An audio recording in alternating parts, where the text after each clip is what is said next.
بسم اللہ الرحمن الرحیم۔ آج ہم نے میم ساکن کے قواعد پڑھنے اور سیکھنے ہیں۔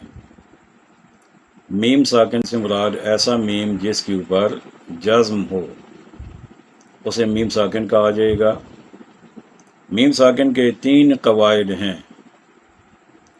آپ یہ ذہن میں رکھیے کہ جب بھی آپ کو میم ساکن نظر آئے تو آپ سوچ لیجئے کہ اب یہاں پر 3 میں سے ایک نہ ایک قاعدہ ضرور میں نے لگانا ہے، اس پر عمل کرنا ہے۔ وہ 3 قواعد کون سے ہیں؟ ان میں سے پہلا قاعدہ ہے ادغام شفوی۔ ادغام کا مطلب ہوتا ہے ملانا، اور شفوون کا معنی ہوتا ہے ہونٹ۔ تو چونکہ میم ہونٹوں سے ادا ہوتا ہے اس لیے میم ساکن کے تینوں قواعد میں شفوی کا لفظ آتا ہے۔ تو پہلا قاعدہ ادغام شفوی۔ ادغام کا مطلب ہوتا ہے ملانا۔ اب یہ ادغام شفوی کا قاعدہ کیا ہے؟ میم ساکن کے بعد اگر ایک اور میم آ جائے متحرک یعنی حرکت والی میم، چاہے اس کے اوپر زبر ہو، چاہے اس کے نیچے زیر ہو، چاہے اس کے اوپر پیش ہو، تو اسے متحرک میم کہا جائے گا۔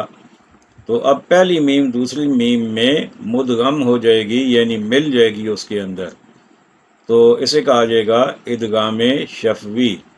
ادغام شفوی جو ہے اس کو جب ہم ادا کریں گے تو ہم اس پر 1 الف یا 2 حرکات کی مقدار ٹھہریں گے، رکیں گے، یعنی غنہ کریں گے۔ اب اس کی مثالیں سمجھ لیجئے۔ انتم مظلمون۔ اب سب سے پہلے تو یہ کہ یہ اخفا ہو رہا ہے کیونکہ نون ساکن کے بعد تا ہے، اور پچھلے سبق میں پچھلے اسباق میں آپ اخفا کا قاعدہ پڑھ چکے ہیں، تو یہ وہ اخفا تھا۔ اب اس کے بعد ہے میم ساکن، اور اس کے بعد پھر میم متحرک ہے، تو اس کو تم یہ جو آواز ہے یہ ہم ادغام شفوی کر رہے ہیں۔ انتم مظلمون۔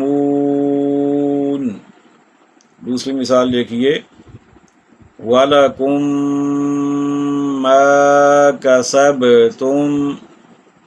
اب یہاں پر وَلَكُمْ اس کے آخر میں بھی میم ساکن ہے، اور آگے پھر میم زبر الف ما، تو میم ہے زبر والی یعنی متحرک میم ہے، تو اس کو وَلَكُمْ مَا ایسے پڑھیں گے، اور آگے کسبتم با کے اوپر قلقلہ بھی ہم نے کرنا ہے۔ ایک مثال اور سمجھ لیجئے، فَهُمْ مُقْمَحُونَ۔ فَهُمْ اس کے آخر میں میم ساکن، اور مقمحون کے شروع میں میم متحرک، تو ادغام شفوی ہو جائے گا، یعنی یہاں پر 1 الف یا 2 حرکات کی مقدار ٹھہر کر آگے چلیں گے۔ دوسرا قاعدہ ہے میم ساکن کا، اس کا نام ہے اخفاء شفوی۔ اخفاء کا مطلب ہوتا ہے چھپانا، اور شفوی کا مطلب ہونٹوں سے ادا ہونے والا حرف یعنی میم۔ تو اخفاء شفوی کا مطلب یہ ہوگا کہ میم ساکن کے بعد اگر با آ جائے تو وہاں پر ہم میم ساکن کو چھپائیں گے اور با کو ادا کریں گے، اور اس کی مقدار بھی 1 الف یا 2 حرکات ہوگی۔ اب اس کی مثالیں سمجھ لیجئے،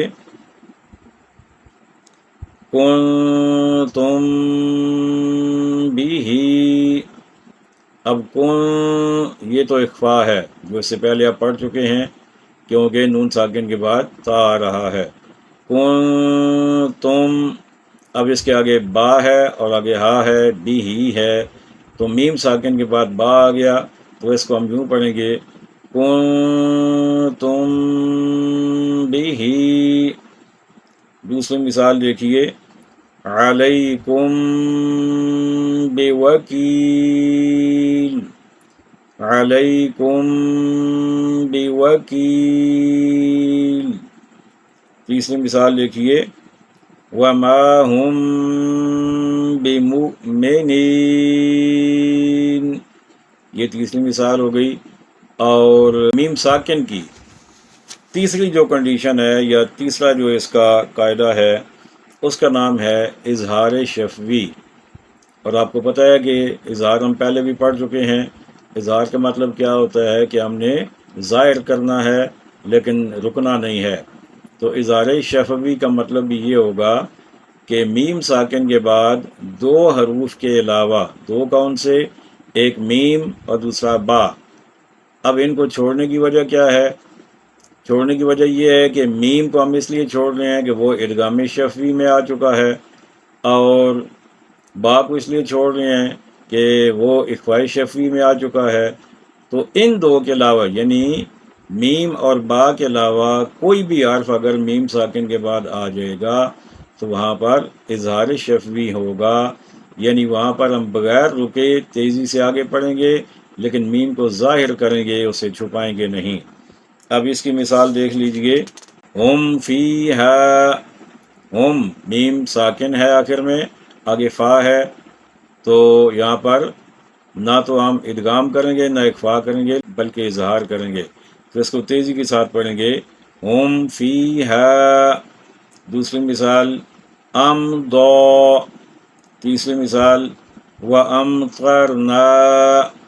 تو یہ تین مثالیں آج ہم نے پڑھ لیں، بلکہ یوں سمجھیں کہ ہم نے میم ساکن کے تینوں قواعد آج ہم نے سیکھ لیے۔ اللہ تعالیٰ ہمیں صحیح پڑھنے اور سمجھنے کی توفیق عطا فرمائے۔